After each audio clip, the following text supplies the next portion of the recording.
Hey, how you doing today? What's been a struggle for you? How your faith been?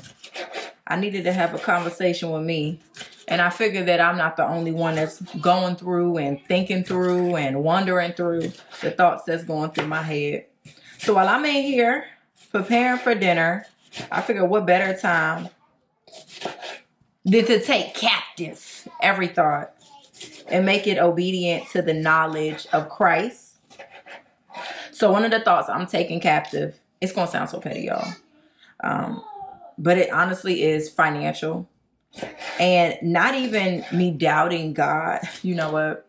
Just in that the Holy Spirit was like, well, you having this thought is you doubting. So it's my birthday week. And my husband, he makes sure every single birthday I have is special in whatever way possible with all the means that he has. With the Lord as his helper. But he does an amazing job of making sure that anything that I've said I desired throughout this last year, month, week, whatever time frame, like he gonna make that happen for J-Day. And so yesterday I went to get my eyebrows done.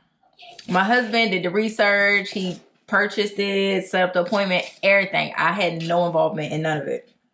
But in that situation, I had anxiety about not asking him no questions. Because number one,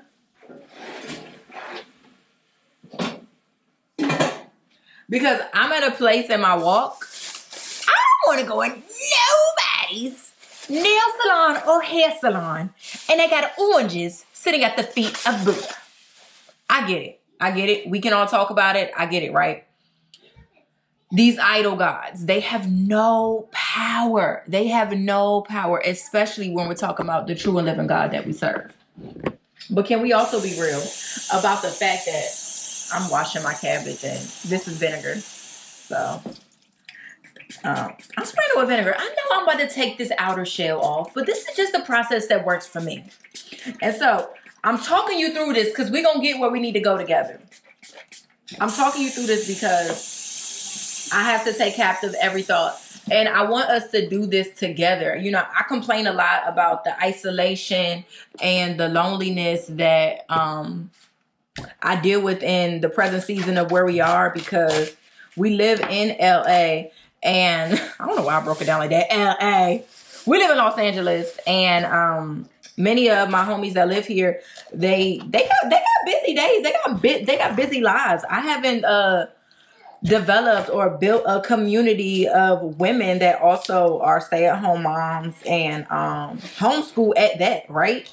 So anyway, I figure we can be friends. We can talk and I can get these thoughts out so that when my husband comes home, I'm not talking his head off about stuff. I can just get it out here and I can be present for him and not just always dishing out my own thoughts.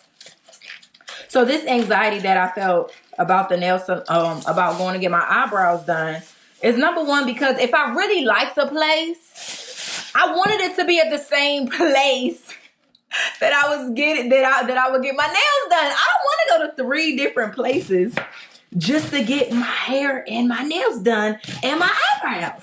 I'm like, can we do this in a 1 or 2 stop shop situation? Anyway, right? Thankfully, the place that he chose, you know, it didn't have a Buddhist chants coming through the speakers. You know, they didn't have any idols. Really, I don't know what nobody do in their private time. We can all be honest about that. But as much as I can, y'all, I want to have my eye open, not just natural, but spiritual eye open to not only where I'm laying down on a table for you to wax my eyebrows, but what chair I'm sitting in when I'm getting my hair done, what chair I'm sitting in for hours at a time, and I have this person serving me. I deal with enough spiritual warfare. I don't need spirits that I'm ignorantly welcoming to try to jump on me. And so I just stand firm, like I say, put on the armor of God straight up.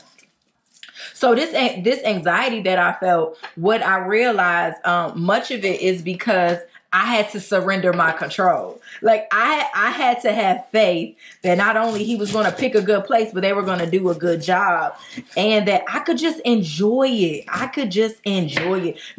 Many don't talk about the tension that develops when you are walking with God and you start having increased discernment, and there's this fear that develops in me that I don't have my guard up the way I should. And now I'm letting spirits enter me that are coming into my home now, invading my kids, because we are in the world, but not of the world. So if you got some information, some wisdom, some revelation on how you navigate having increased discernment and heightened sensitivity to the spiritual realm, and how you are still able to have the right conversations with the Holy Spirit, so you just navigate in your day-to-day without being fearful that you're welcoming something that is not in alignment with God's Spirit.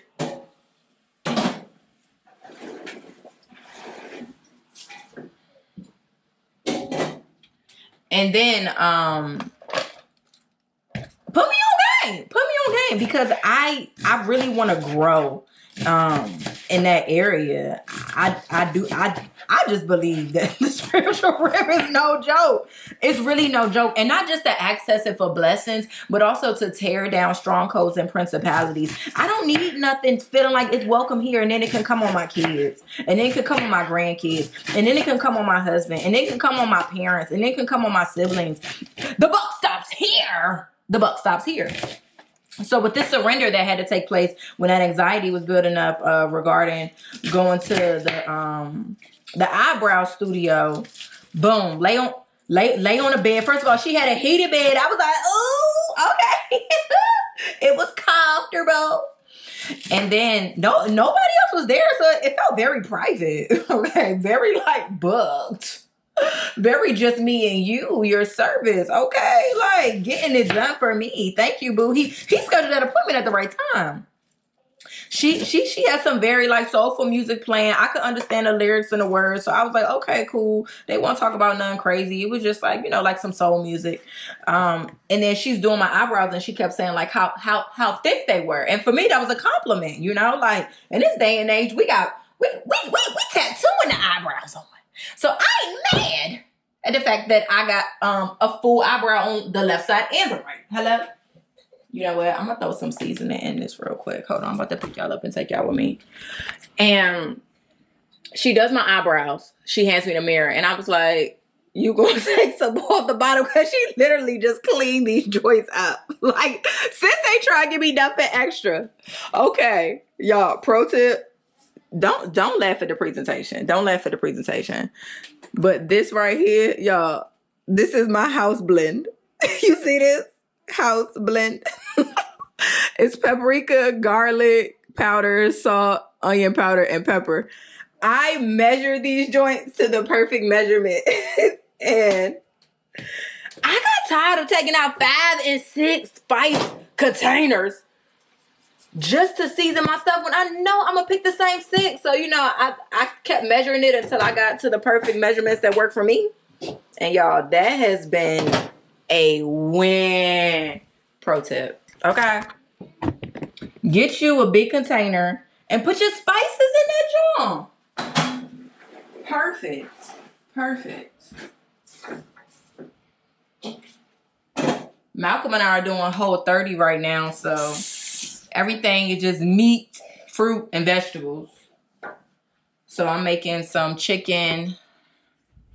I'm just going